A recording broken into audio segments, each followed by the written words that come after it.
And welcome. Sorry, I'm just looking up from my computer. Excited to hear the Stacy for the SAC report. Good to be here. Thank you.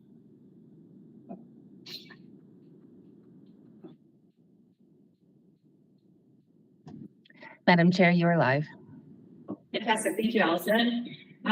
Welcome. Good morning, everybody. My name is Maggie Ullman, and I am the chair of the Environment and Safety Committee. And I'd like to welcome you to our August 22nd remote meeting. All council members and staff are participating virtually.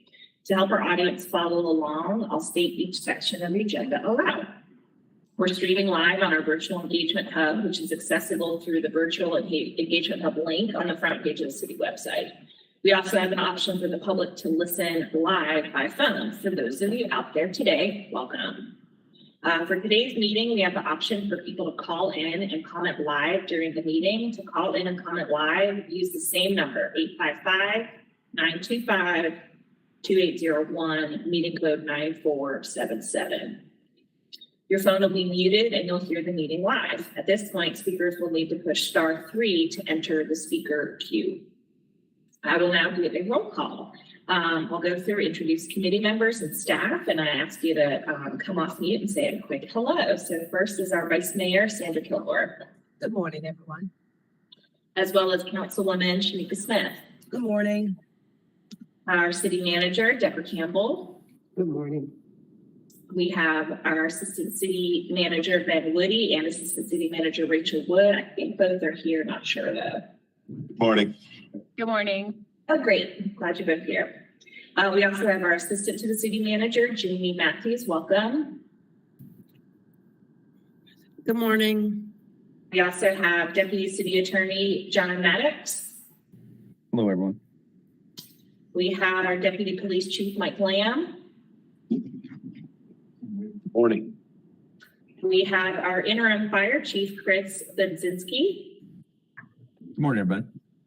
Our Assistant Fire Chief, Patrick Critta. Our Division Chief, Jeremy Knighton. Good morning, everybody. Also our Sustainability Director, Bridget Herring. Good morning, everyone. We have a key team today, and I also see the police chief there. Welcome, Chief Zach. Glad you're here as well. Morning. And then we also have the chair of our Sustainability Advisory Committee, Tim Ormond, with us. And as we move over to our agenda, he'll be kicking us off in just a minute. So before we get into that, the beginning of our agendas for this committee, we start with public comment.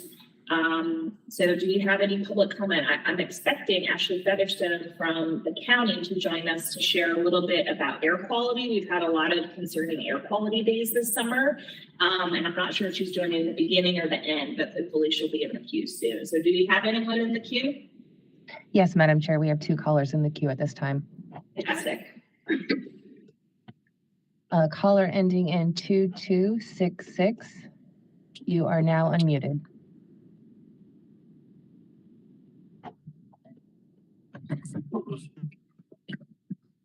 Caller ending in 2266.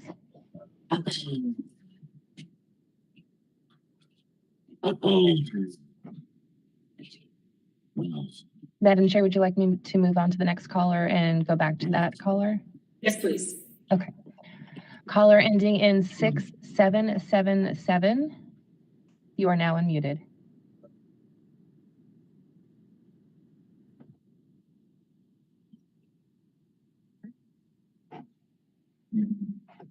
Madam Chair, it looks like there might be some connectivity issues with the public input. It looks like they are reloading, so just bear with me. Okay, why don't I move to the approval of the minutes, item number 2, and then we can look back in another minute or two to the public comment, and hopefully it's reloaded. Okay. So with that, is there anyone who would like to make a motion to approve the July 25th meeting minutes from this committee? It's so moved. Fantastic. Second. Great. So roll call vote. Vice Mayor Kilgore. Aye. Councilwoman Smith. Aye. Myself, aye. The motion passes to approve our minutes from last month. Allison, how are we doing with public comment? We could also move on to item 3 if you need some more time. Let me know what's best. It looks like they might be back on the line. So caller ending in the first caller 2266, you are now unmuted. Caller, can you hear me? I will try the second caller. Just one moment. Caller ending in 6777. You are unmuted. Might be back on the line. So caller ending in the first caller 2266. You are now unmuted. I do also hear a bit of an echo. I just heard that as well. I don't know why that echo is coming through. I will try the second caller. Just one moment. Caller ending 777. You are unmuted. And it's delayed. Good morning. Can you hear me? We can hear you. Welcome. Good morning. Hi, we can hear you. For public comment, are you calling in? Can you hear me? I can hear you. It sounds like you might not be able to hear us. I don't think the audio is working correctly. Can you hear me? We can. Let's see. Thanks. Good morning. This is Ashley Featherstone with the Asheville Buncombe Air Quality Agency. And I wanted to join this morning just to pass on a little bit of information about the smoke from the Canadian wildfires that we've been experiencing this summer. And I just wanted to let you guys know that we have been working with other departments here at the county. Our agency is part of an interlocal agreement with the city of Asheville and Buncombe County. And we've been working with Health and Human Services, had a meeting with them and Emergency Services Safety and our communications and public engagement team to work on consistent messaging for residents. And we have developed a toolkit, which Kate has been using, and just want to get the word out about the smoke from the Canadian wildfires and the forecasted code orange events we've been having. We are putting out a lot of the EPA recommendations about what to do when air quality is forecasted code orange. Wanted to point out that sometimes when it's forecasted code orange, we may or may not reach code orange. So please check your current air quality conditions. Also, we've had a lot of questions about N95 masks and if residents should consider wearing those if they're going to be outside for an extended period of time when we are code orange. And that is something that is worth considering. EPA's first recommendation is to go indoors or somewhere where there's cleaner air. But if you are going to be outside, then that is definitely worth considering. There's some risk for people that have breathing conditions and they might want to check with their doctor. But again, we've got a lot of information on our website, and please feel free to let residents know that they're welcome to call the Asheville Buncombe Air Quality Agency if they have any questions, and check the most up-to-date conditions on EPA's Air Now website. Thanks very much. Thank you so much, Ashley. I think that's very important information for the community to hear. Allison, were we able to retain the second caller for public comment this morning? That caller did drop off, so perhaps they will try calling at the end of the meeting. Okay. Yeah, let me know. I know the meetings can run long, so yeah, thank you. All right, well, let's move on to item 3, our Sustainability Advisory Committee annual update. As the public knows, we are building in updates from all of our advisory boards and committees into our council committees so that we have good two-way communication. And so I know our Sustainability Director, Bridget, is here, as well as the chair. So I'll pass it over to y'all so that we can learn about your 2022 work and your 2023 goals. Thank you. Good to be with you all today. I'm Tim Orman, the chair of SAC. There is a presentation that I think we're going to be reviewing as I speak. Thank you, Allison. So some of you may have noticed that we've changed our name from SAC to SAC. We dropped 2 E's, and that's not because we're not focused on energy and the environment, but rather that we've expanded with a a focus on community resilience as a big part of SAC's work. So next slide, please. So our primary role is to support the mayor and city council with regard to promoting economic viability, environmental stewardship, and social responsibility through policy development, education, and partnership. And let me say that this presentation is just going to be some highlights. We have a number of people on our committee, and we've done a lot of work over the last year, but this is just kind of some brief highlights. Next slide, please. So in terms of membership, I'm the chair. I drew the short straw, and we currently have 7 people on the committee with 2 vacant positions. We've had a number of applicants. We're looking for some particular expertise in energy, green energy, and also in our food system. Our staff support is by our superheroes, Bridget and Kiara, the dynamic duo. We meet virtually every other month. And we also have 3 working groups that meet on opposite months. And the 3 working groups are number 1, energy and carbon, 2 is community resilience, and 3 is stormwater and green infrastructure. And next slide, please. So just some examples of accomplishments in 2022.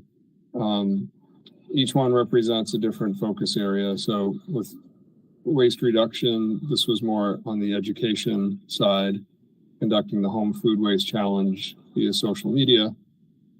And then in terms of clean energy, this represents an example of partnership where we collaborated with the local Audubon chapter for reducing light pollution for migratory birds. And that effort resulted in a proclamation. And then the third example is policy, climate resilience, supporting the development of the MCAP, Municipal Climate Action Plan, including determining prioritization factors. So next slide. So in terms of policy recommendations for 2023, I'll just mention briefly 2 of them, and we can open up for questions of things that are particular interest to you. But the Municipal Climate Action Plan, we were pretty deeply involved in that with the consultant team, as well as with the sustainability department, helping with the different prioritization factors and different recommendations that went into that. And we were very happy that it was adopted. And then also just mentioning the importance of the solid waste management plan at this point. Funding has been approved, and we're looking forward to that in the next year. Next slide.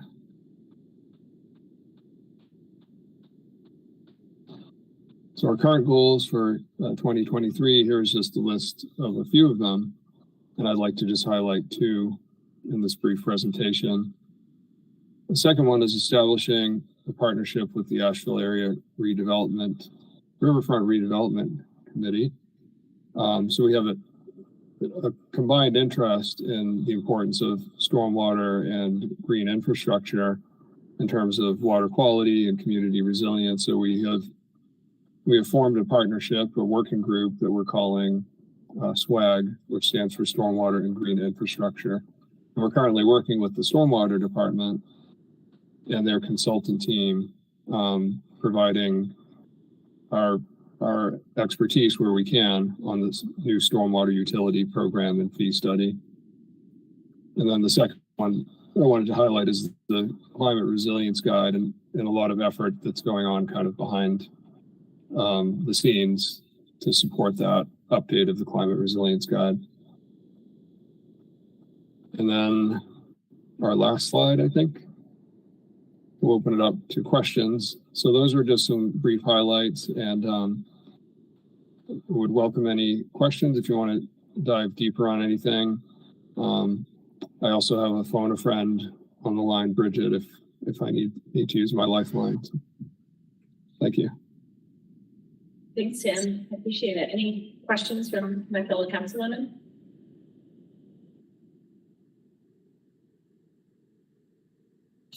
All right, I'll just say that,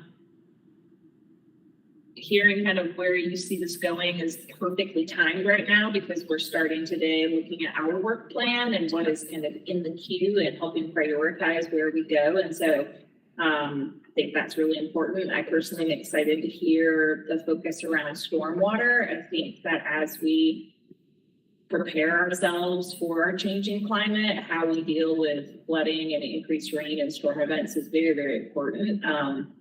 And so we need a lot of creative thinkers on how we can do that given our constraints from the state. So I really think, appreciate your strategy work there. Thank you so much. Thank you. Yeah, and one maybe final point to make is even though we have these 3 working groups, we're intentionally not trying to be siloed in cases where it makes sense to work on endeavors together. And just one example, maybe the stormwater green infrastructure and community resilience. I've been talking with Bridget about how, harvesting rainwater on the land is an important part of the food system as well. So we're considering how these different areas tie together. Anyway, thank you for your time. Thank you so much for your service. All right, let's move on to item number 4. I love that we're seeing the Municipal Climate Action Plan Phase 1 implementation so quickly. I think it was just this spring that we adopted that plan, and to turn around taking the plan and vision and moving it towards action in a quarter is really fantastic. We can't wait, and I love seeing us move in this direction. So with that, I'll invite Bridget to share with us this informational update. Good morning, everyone. I'm Bridget Herring, and I have the pleasure to serve as the Sustainability Director for the city, and excited to share with you how we are moving this plan into implementation. So again, the Municipal Climate Action Plan, and that acronym is MCAP as we refer to it. And here to talk about how we're kicking off kind of this big plan and to taking it down into phases of implementation. So this is just the first step on a long journey. We can move to the next slide. So the good news is that implementation is underway. As a reminder, we introduced a sequencing table into this document, both to help us be able to bring in new ideas that ultimately will happen as we're on a long journey and the field evolves. But then also this is important to be able to manage the staff capacity so that we are really giving the effort, the capacity it needs to be able to be successfully implemented. Some of these activities you'll see here are just like one building block to a number of different steps that we'll take for implementation. And so some of them will require additional support, and that might be through policy recommendations to City Council. That might be through fiscal impacts and support through the budget process. And then finally, that this is, an organizational-wide plan that will be implemented by many departments. So I'm going to go through a number of priority projects, but the sustainability department is lead on only a handful of these projects, but we partner on a lot of them. And so I think that's important to remember, that the face of this implementation isn't just the sustainability department, but really is felt by the whole organization. So we move to the next slide. So just a few slides to recap the plan since it's fairly new. So this was an update to the 2009 Sustainability Management Plan to include the additional resolutions around climate mitigation and adaptation that we'd had since that time, and trying to establish a roadmap that really drives towards progress. And then, as Tim mentioned in his slide, the Sustainability Advisory Committee was embedded in this process. And one of the biggest things I think that they contributed to it was determining what the prioritization factors that we were going to use to try and figure out what actions should be prioritized. And those were impact, feasibility, and the opportunity to advance equity. And so using that lens, the plan highlights 22 high impact activities. And if we go to the next slide, these activities are organized into 3 goals sections to try and, level up this information to make it easier to communicate, because that was another goal of this document. And so really thinking goal 1 is about the physical things that the city operates and maintains, making sure they're sustainable and resilient. The second goal is about how we embed sustainability and climate considerations into our decision making and how we spend and utilize our resources. And then the third goal is how do we use the place that we have, the access we have to our community to help lift them up to be able to live a sustainable and resilient life in their home and their business. So one more recap slide if we move on. And this is the sequencing table. And I know that this is really hard to read because it's a screenshot, and I believe it's on page 38 of the plan. So if anybody wants to look at it at home, the plan's posted on our website.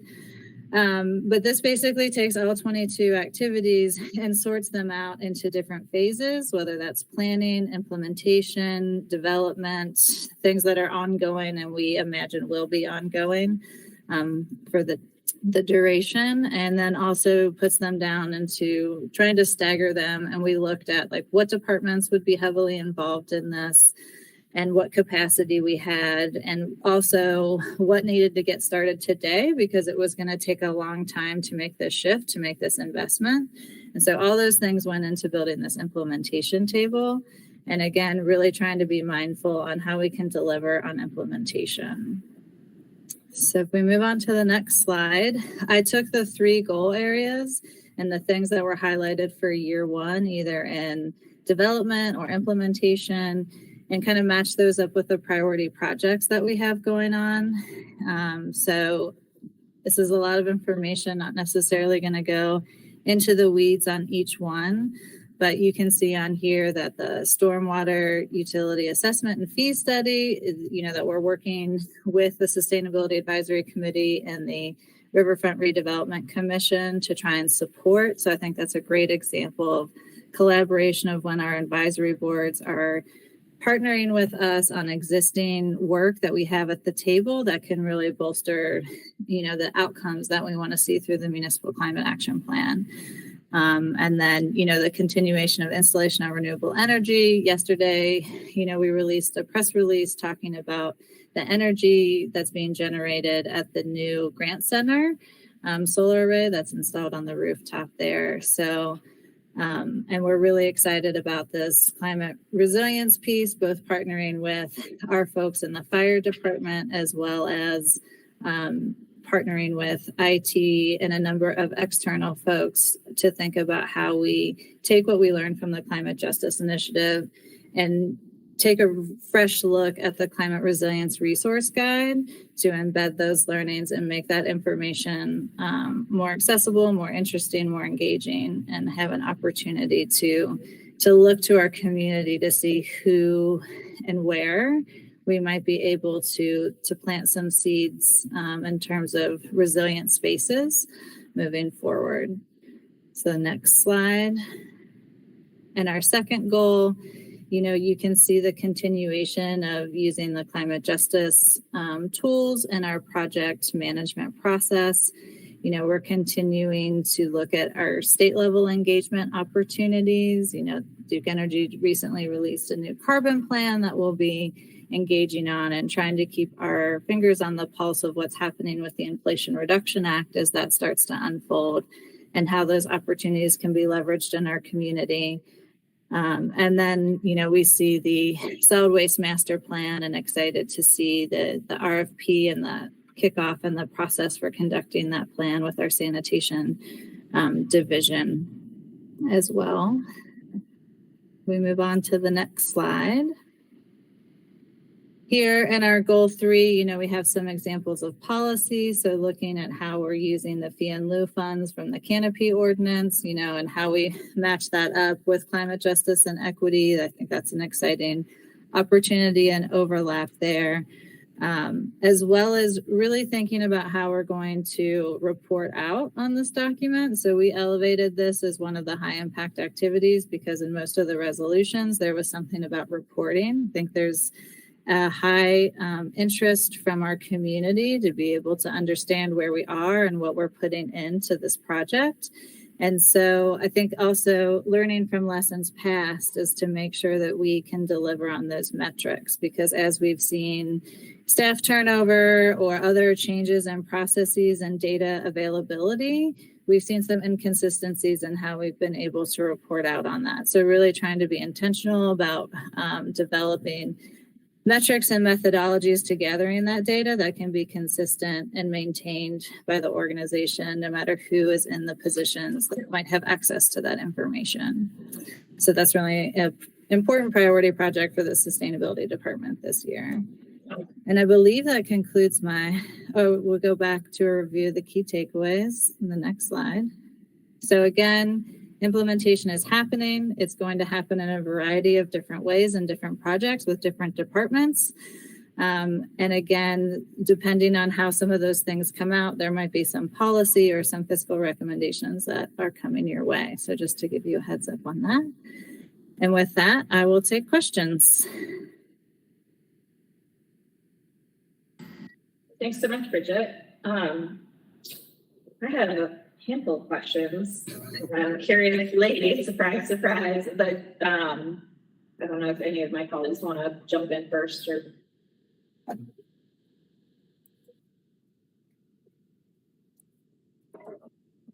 All right, I will get us going with some thoughts. First of all, I love seeing the work towards reporting metrics. I know that takes a lot of time and work. I understand that, and I think that a commitment towards that helps us really evaluate the productivity of certain strategies and helps us say, there's a million things we can do, or what's the phrase?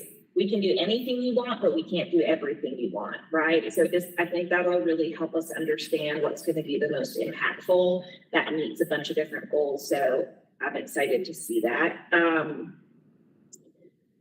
And then I had just some questions around the stormwater fee. Is our timeline for that work that's being put into it to prepare for the next budget cycle? And that's when council will kind of hear some of the updates on some of the stormwater thinking. Yeah, I would want to defer to my partners in the stormwater division since they're project lead on this. My understanding, and I linked the project page to this in the presentation so folks can go and get that information. But I believe it'll be in phases. So I think there'll be a phase of recommendation that comes to you for FY25. And then it might be a series. So it might not be completely finished, but there'll be like a first step recommendation, is my understanding. Great. Makes a lot of sense. I also was curious about the resilience hubs. I didn't see that in this first year plan, but I also know that we're working on the Parks and Recreation Master Plan and wonder if there's dovetailing with those two, or if there's a reason why we aren't coming out the gate to pursue that strategy in year one. Yeah, so the reason we put that in year 3 was we, as you know, with resilience hubs, one, they can look a lot of different ways. And 2, they really need to be community driven. So we can't say, the city of Asheville can say, here's where we think we need resilience hubs and we're going to upfit them, because then there's a chance nobody will come to them, right? Because that wasn't a community driven solution and it wasn't co-created with the services and needs that community has in mind.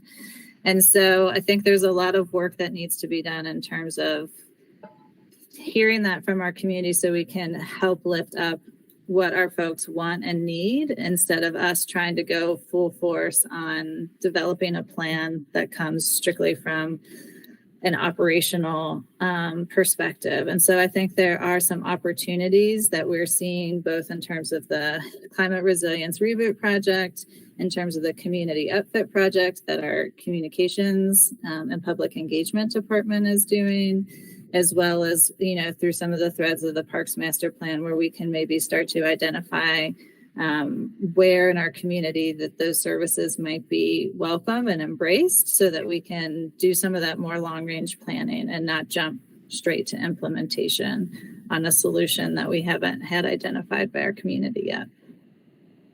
That's really helpful. And I hear that. I think government has a history of telling folks what they should want, and that doesn't work, and it doesn't use taxpayer dollars wisely.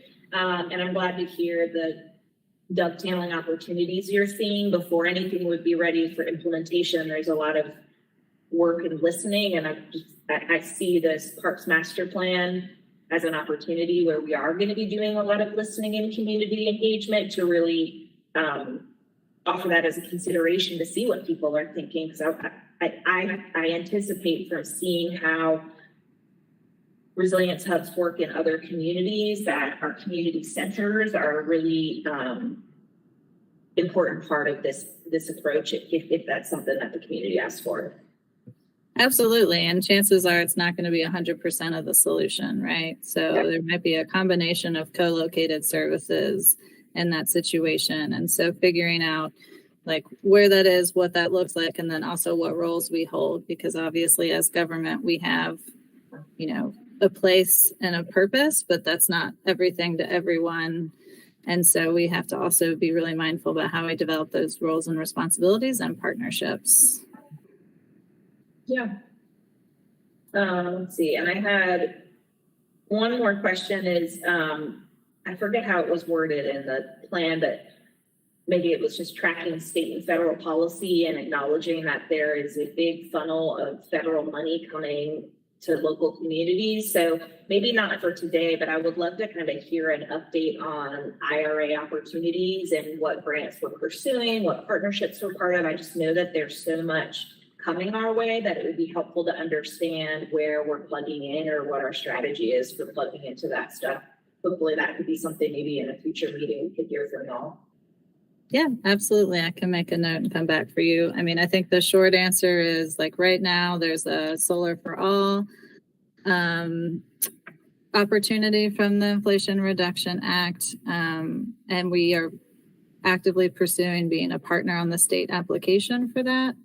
Because as you're probably aware, a lot of those funds are structured to go to pretty large entities and then to flow into smaller buckets. And so we're utilizing that strategy for both the Solar for All and the Greenhouse Gas Reduction Fund and supporting some larger organizations being able in our state to be able to bring that in, to bring in opportunities to our local community.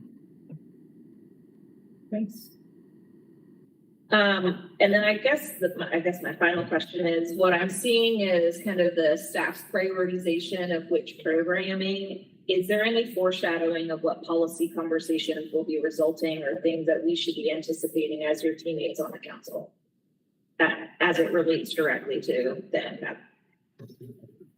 I don't have any specifics to share with you today, but I think the comprehensive facility study has some opportunity, the solid waste master plan and the utility fee study for sure. And then, the canopy ordinance. So I think those definitely have some policy opportunities, but I would say stay tuned for how those unfold and shift. Awesome. Thanks so much. Other questions or comments from my teammates? Thank you so much, Bridget. Appreciate it. All right. Oh, and it's you again. Item number 5 on the agenda, floating solar feasibility study, which is a fun and exciting one. Take it away. Yeah, so I believe Allison is pulling up a presentation for this. So floating solar feasibility study is a joint partnership, the endeavor that we've taken on with Buncombe County. So we can go on to the next slide. Unfortunately, the North Fork Reservoir is not a feasible project at this time, primarily due to some technical barriers, and we'll dig into that a little further. But we're still pursuing a utility scale floating solar installation at Lake Julian, not in the recreation area, but in the area that's actually under Duke Energy's jurisdiction.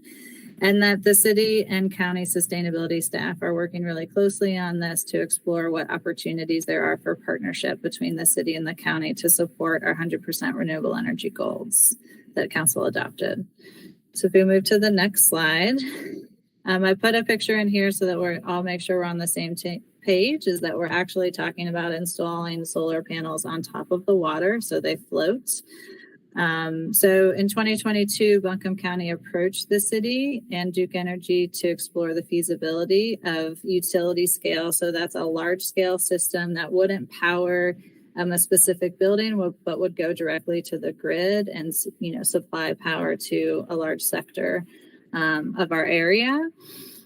And they wanted to look at both North Fork Reservoir and Lake Julian. And again, this is to support City Council's 100% renewable energy goal to power city operations by 100% renewable energy by 2030, and to support the county's community-wide goal to power Buncombe County with 100% renewable energy by 2042.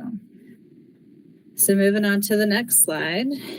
The steps that we took to get here is that council approved an interlocal agreement in which Buncombe County would pay for any feasibility studies, and we would be an active thought partner in terms of running down through the challenges that might exist and providing access and all those other good things. So to do that, we first compiled a list of primary concerns and the process in which we would go through to potentially approve a project like this.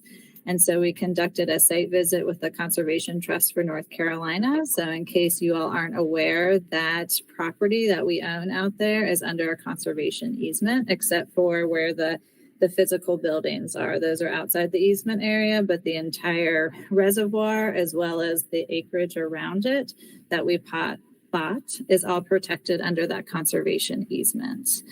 There's also a number of concerns in terms of how shading the reservoir might impact the water quality, both in terms of the habitat that it provides, as well as also our designation. So also for those of you who aren't aware, the watershed and the reservoir out there has a tier 1 designation, which is the most pristine drinking water source that is available out there, which I think is a great thing for our community. And then also, I'm hearing some background. So if anyone isn't speaking, could you please mute your microphone? Thank you.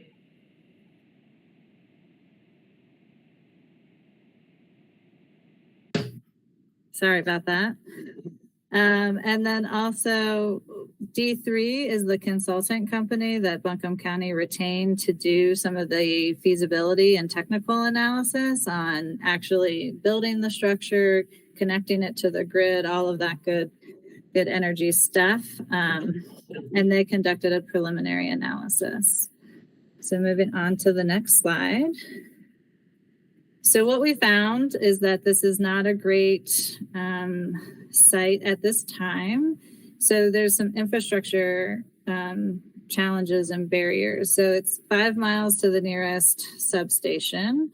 And so you have to connect this power. You have to find a way to get this power into the grid so that it can go elsewhere, right? And empower our homes and businesses. And so that would mean we would need right-of-ways amongst quite a few tracts of land, and also would be putting construction into space where there is currently just natural property. So that's a pretty significant investment and disturbance to those tracts of land. Also, there's not that infrastructure there to take that power and transmit it, right? So we would need to have some significant infrastructure upgrades on that property. And then there's, this is outside the scope of the conservation easement. So conservation easements can be revised, but they're revised on a very limited basis. And so basically the conservation easement that we have says that the only use that the city will use this property for is to generate municipal drinking water. And so having something that is providing power to Duke Energy is outside of that scope. And so so there's no guarantee that even if we tried to revise this easement that they would approve it. But the guidance that was given is that there would have to be a public benefit that was directly in our community that this project would replace, right? So if there was another forested area that Duke Energy was planning to clear cut to build a power plant within a certain region. And we said, they're willing to not do this in turn for installing this, then we could make that public benefit argument.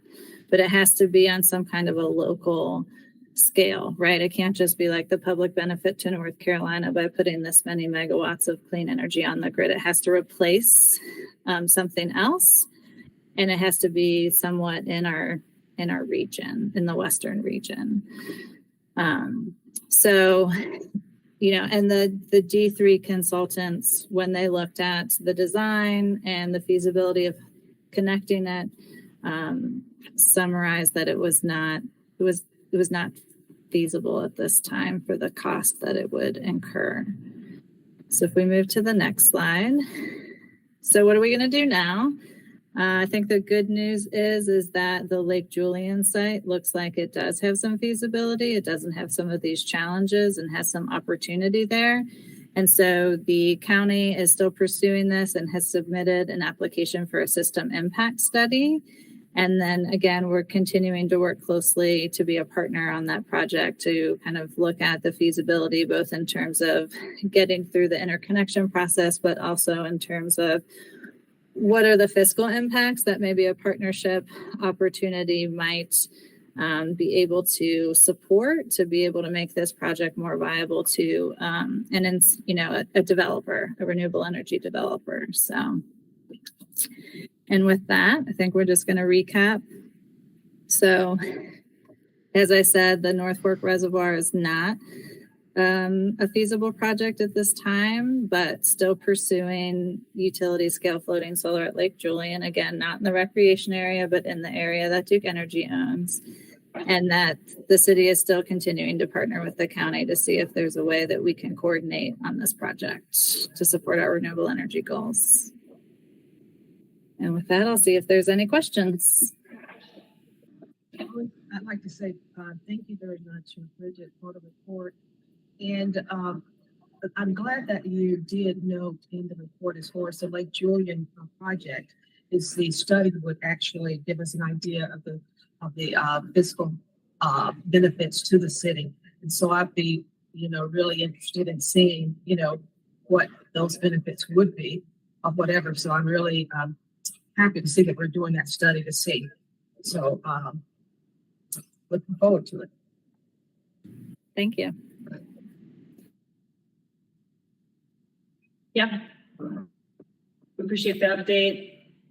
I guess I'll add in that what I didn't hear is that North Fork is impossible. I heard it's not a high priority given the cost of acquired land and the effort and time and money to legally consider updating the conservation easement. And so that makes a lot of sense. I hear that. And I want to have like a little asterisk of in 5 years and 10 years, as the climate crisis exacerbates and escalates, like that feasibility might change. The effort required to address this might look different. But all that to say, that analysis makes a lot of sense that it's not a top priority to pursue now. And I'm really hopeful the Lake Julian project can go forward.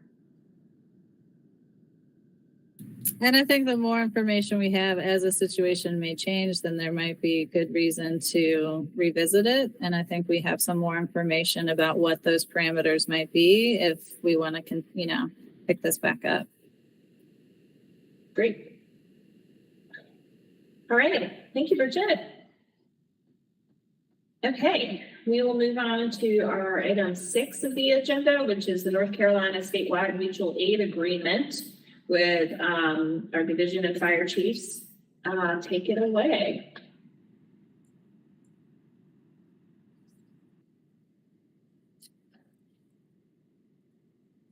Good morning, everyone. Again, my name is Jeremy Knighton. I'm the Division Chief of Emergency Management for the Asheville Fire Department.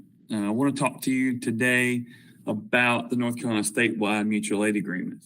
This agreement, next slide, please. So this agreement was founded by a task force that was put together through the Association of County Managers in North Carolina and the League of Municipalities. And basically after Hurricane Fran in 1996, it was realized that there was no uniform agreement among cities and counties to assist one another.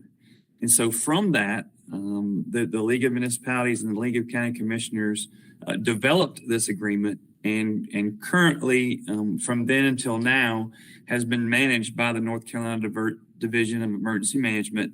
They are the repository, and they are updating that agreement with all of the municipalities and counties in North Carolina. Next slide, please.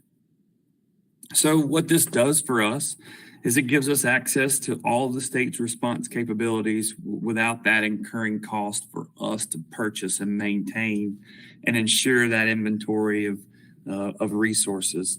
We've utilized this, and I'll talk about our utilization and our participation in that in just a second. But many resources, there are unique resources that are out there in North Carolina, and those folks that own those resources in those local towns and communities have become subject matter experts in those unique resources. So it's much more effective for us to share when it comes to those unique or scarce resources, and this is the agreement that allows that to happen.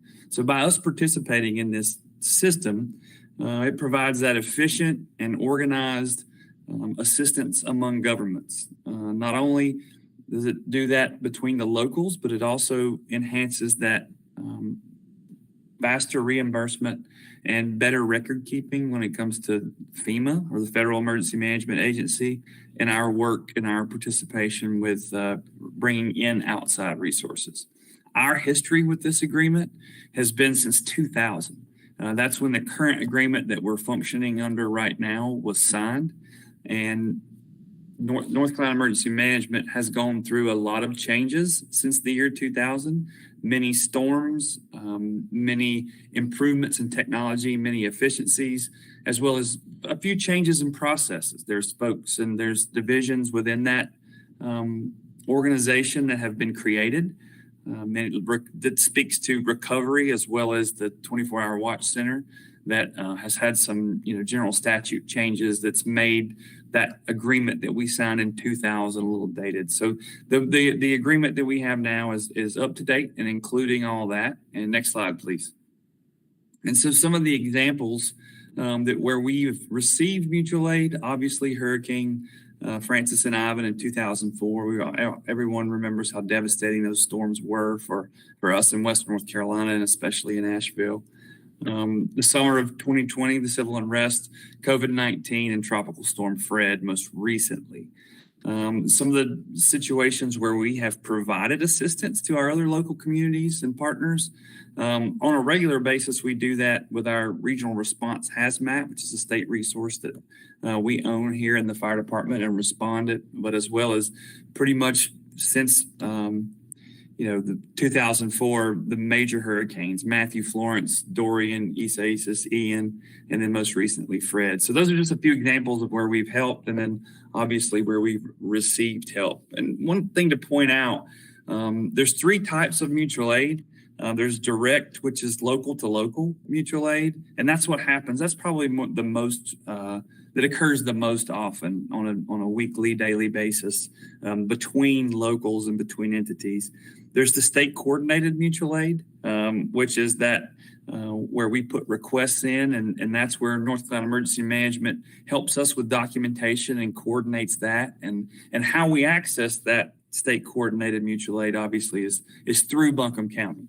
So that those statute says in 166A that all resources are kind of coordinated through the county. So that's our pathway to receive that state coordinated. And then there's the last type, which is the interstate mutual aid, which is folks outside the state and partners outside the state coming into our jurisdiction to help us. So those three types, and the last two, again, are coordinated with that through Buncombe County and through North Carolina Emergency Management for those resources and expectations that go along with that resource request. Next slide, please. And so the action that we're requesting is the AFD's requesting the Environment and Safety Committee to vote to move this item for consideration to City Council. And that's kind of the end of my presentation. I'll be happy to answer any questions that you have related to this agreement.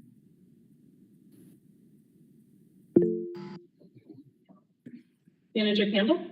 I think the only thing that I would add is consideration for council tonight, August the 22nd. There was also a question that was asked in terms of the name of this agreement. We have included a response in our follow-up report that clarifies why we have to stay with this particular title of mutual aid agreement. But you will see that information as part of the follow-up report that will be emailed to you just shortly. Deborah, I didn't hear the first part of your comment. That the action to move to council is for consideration for tonight's agenda. It's on tonight's agenda.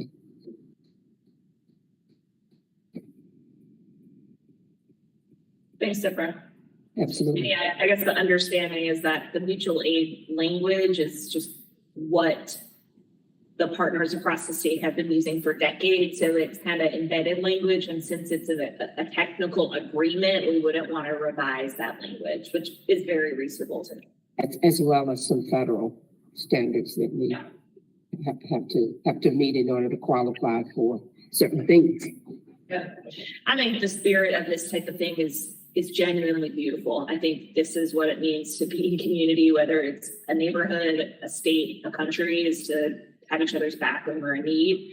And I think the fire department y'all just came back from Vermont and gave care when care was needed. So I see no qualms with this. Just a curiosity, how often are we asked to consider updating this agreement? Is this like an annual re-up, or how long? I don't have any concerns, but curious, do we get to hear updates every year, or how often does this happen? That's a great question. And actually, this is the first time that it has been updated in a long time. And again, technology and things have changed, processes have changed, organizational charts have changed. And that's kind of the reason for driving this request. I think it's more technicality based because, as you said, a part of being in community and helping each other out is the genuine intent of this agreement. And I think that's still intact. And really, that's stood the test of time. So I think it's a lot of different things and some aspects of just changes on their end that require this, and just making sure that everyone's still engaged, still involved, and still has that available for assistance. Fantastic. I don't know if there's any further questions. If not, I'm happy to make a motion. I have a thought. I don't know how to formulate it, but I'm just thinking about, I'm just going to throw a scenario out. And let's just say that we're in agreement with another entity and we use their resources, and it was some type of faulty equipment, or something happens where there is an accident or a fatality. Who's liable?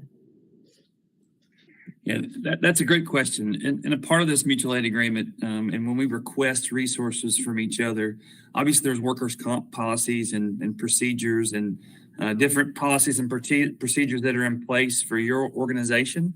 And typically on the larger events, they're managed by an incident management team.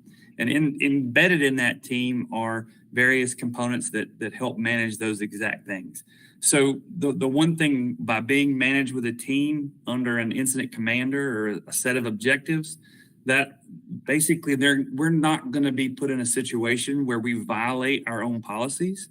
But at the end of the day, things do happen and these incidents do occur. And to a certain extent, the level of complexity and the level of incident that it's responding to can also drive that response. And when injuries do happen, there are procedures in place that cover that on a larger scale. And Councilmember Ullman, I would just ask if John Maddox wanted to chime in, Deputy City Attorney, in terms of the legal aspects that was posed by Councilmember Smith.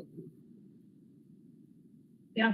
And I'm afraid the message went right by me. So if you could send it again, I could see it. I just want to know, like, if there was a situation and we had to ask for aid from another entity and their resource was faulty or out of date, expires, and it led to some type of accident or fatality, who would be liable? Typically, it's going to be on us. If we were getting equipment from somebody else, and we assume the duty for that, we're going to have all of our various defenses that we always have available when it comes to, such as governmental immunity and how proper is the reliance on this equipment, what kind of knowledge did we have, whether it was faulty or not. But we're taking it into our own hands. We're asking for help, and if we get something that's not perfect and we use it in injury results, that's most likely going to be on us.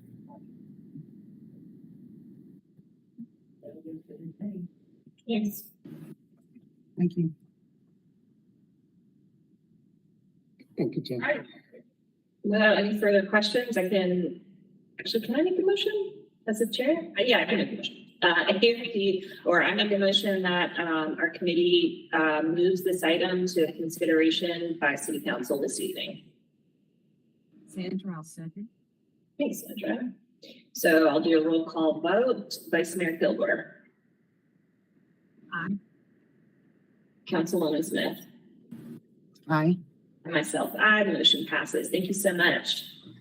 Look forward to hearing Janice tonight. Thank you. All right, and we'll move on to our second to last item is work plan development with our very own Jamie Matthews.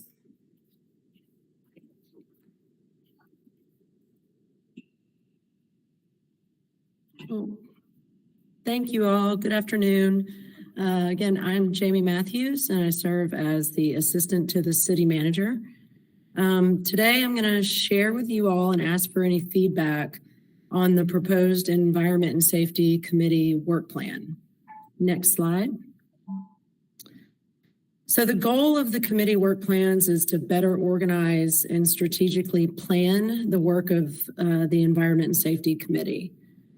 These work plans are informed and aligned with your vision, your fiscal year 24 priorities and goal statements, and the committee's scope of work. The work plans are going to include administrative items and updates, as well as policy considerations that can be assigned and worked with advisory boards and commissions. The work plans are dynamic and serve as a guide for the work of your committees and advisory boards. They can be flexible and change throughout the year. Next slide. So just as a reminder for everyone, here is the 2036 City Council Vision Framework, your fiscal year 24 strategic priorities and goal statements. Next slide. And the scope of the Environment and Safety Committee, you can see a general connection with overall health and safety of our environment, public health through access to food, recreation, and a safe environment, and the provision for public safety through law enforcement, the fire department, and emergency services. Next slide. So the work of your committee is connected to the framework through a well-planned and livable community, clean and safe and healthy environment, and your strategic priorities for fiscal year 24 to improve and expand core services, reimagining public safety, neighborhood, and climate resilience. And the priority goals are listed here too. I won't read them all, but just want to get some pause for a minute and get some feedback and think if you all think this alignment makes sense.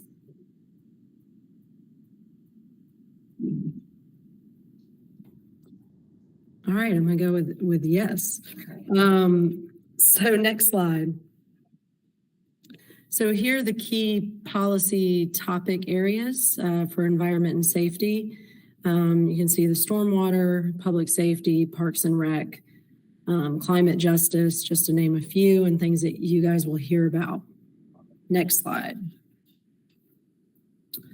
These are the advisory boards connected to environment and safety. You all have heard today from Sustainability Advisory and on some of the projects that are connected and have gone through these boards. The alignment to these specific boards gives you all the opportunity to work closely with these boards, make sure you're aligning your priorities and the priorities of the boards and commissions. This is not exclusive. There will be opportunities to hear from other boards, and there will be overlap. Next slide. So looking ahead, here are some planned items that will be coming to environment and safety. There are things here that you already have been hearing about and working on, like the single-use plastic, emergency operations plan, parks master plan, and the MCAP, which we heard an update on today, and the solid waste master plan, all things that are coming to you all that are part of our organizational work plan that staff prioritizes based on your priorities. We'll also have regular updates from public safety and the advisory boards and commissions. Next slide. So next steps, we'll take any feedback that you all provide today and incorporate it into a plan, and we can come back to you all if needed. Staff will continue to provide updates as well as advisory boards. And again, we can come back with any revisions based on questions or feedback you all give us today. Next slide. And again, with the key takeaways, really our overall goal is to better connect the work of advisory boards and commissions, the council committees, and staff with you all's priorities. So that is all I have for you all. If you have any questions or feedback, happy to take that. I have a couple questions. One is on the advisory boards. I didn't see the neighborhood advisory committee, and given this is the environment and safety, I can also see that one really making sense to be connecting with equity engagement also, but just want to name that I know that we'll want to kind of understand and hear from them at some point. So I don't know how you want to manage it if of double listing, but that one seems like one to connect in. Mm-hmm. Yeah, that makes sense. We can definitely add that in. Great. And then a question kind of on the timing, and it's kind of soaking in after PED earlier this month, because we're seeing this awesome work plan format in our committees. I'm seeing like the work plan for the remaining quarter of the year. And so just curious about the timeline. I think I'm excited that we're starting to take this format and institutionalize it everywhere. But is our work plan just for this calendar year? Will it go into the budget season? Do we know when our council retreat is? Just kind of understanding the duration, because there's things that we will be considering around after we have more budget considerations like stormwater fees or water utility fees that I feel like might fit in other committees, but definitely in this committee as well. But I don't see any work planning back past this calendar year. So I guess the questions is like, how long is this work plan? Is it a cycle to get us through our council retreats, and then we'll do again, in which case, when is our next council retreat? It is an iterative process, and we are trying to get through this calendar year. As we progress, like in October, November, we will have, I think, a better idea of the things that potentially could come to the committee, and we will program those out in January, February, and the rest of the calendar year. But this is supposed to be an annual work program, and it will be added to. It's definitely additive, and this is what we have programmed for the next several months, but it will definitely evolve over time, extend throughout the end of the fiscal year. And usually our retreats are in February, March timeframe, so that we can get a little bit further ahead in the budget process and having dialogue about the budget process, and then we can start making, we hope that we'll provide you all contextually with, we got this much money.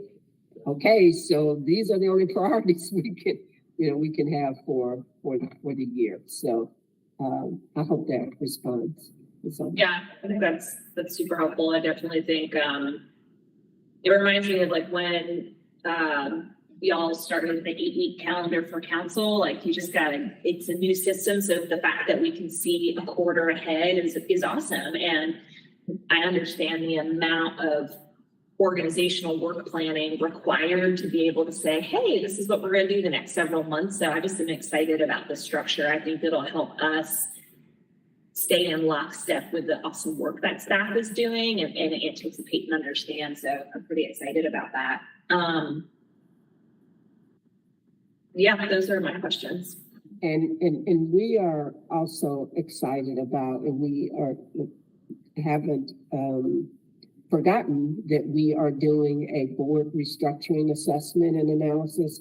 So we're most excited about having that connection with our boards and being able to provide them with a much stronger connection to council priorities and for staff. So we're all working on kind of the same things at the same time. And so I think it's going to be very, very helpful. We hope it will be very helpful moving forward. After this year, we will assess, analyze, we'll get feedback from you all. How did this work? We'll get it from the advisory boards in terms of hopefully a little bit more continuity between our work efforts. Wonderful. All right. Any other thoughts or comments? And I just wanted to thank Jamie for the effort. We appreciate you, Jamie. Likewise. Okay, thank you so much. So it sounds like we'll see this again next month. And so if we have any ideas between now and then, we'll be in touch. But I think we're off to a really fantastic start for this new committee for our community. That brings us to the 8th and final item of our agenda, which is our second round of public comment. And I've seen some emails flying. It sounds like that caller from the beginning of the call is hopefully still on the line so we can hear from them. And perhaps there's others. So I'll ask Allison, could you help us with our closing public comment? Yes, Madam Chair. I will connect caller now ending in 2266. You are unmuted and we will stay on the line if there is a delay, and I won't start the clock until we can hear you talking.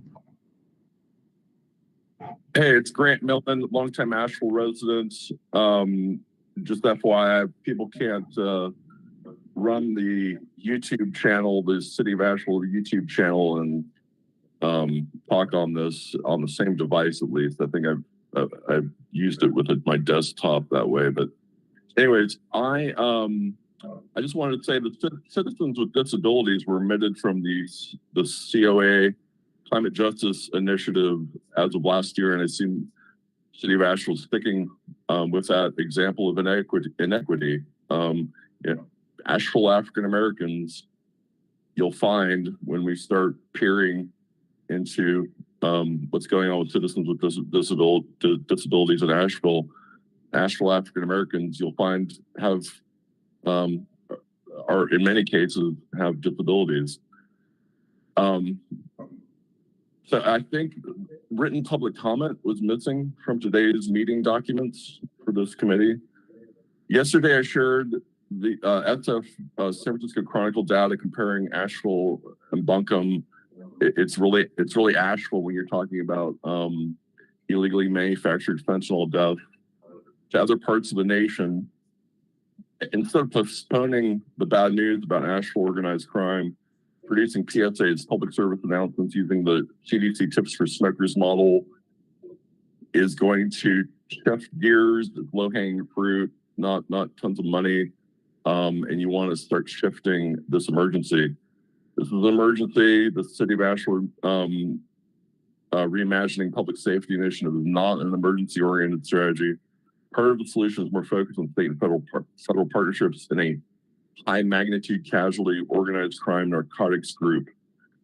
I am about systems thinking when the docs need to connect. So the Mayor's Council on Public Safety I've called for would present APD updates at monthly meetings. Waiting until October to see the Asheville crime picture is too late. The APD crime data page needs a modern strategic communication overhaul. We all need to see the entire Asheville crime picture tomorrow versus just what's happening downtown. The narcotics arrests are a huge load on APD and relate to healthcare system loads. The Asheville narcotics arrests and organized crime analysis are needed, and what the city manager asked APD chief to tell all of us. It's wonderful there are some community responders, and we're waiting for efficacy numbers on the violence interveners. But we probably need more like 300 APD officers, and the people who helped undermine APD don't deserve respect or trust. Thanks. Thanks, Grant. Appreciate you calling in.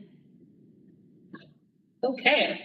Allison, do we have anyone else for public comment today? No, Madam Chair. Okay, thank you. Well, with that, we have no further agenda items, so we can adjourn for the day. Thanks everybody for being here. Look forward to our September conversations.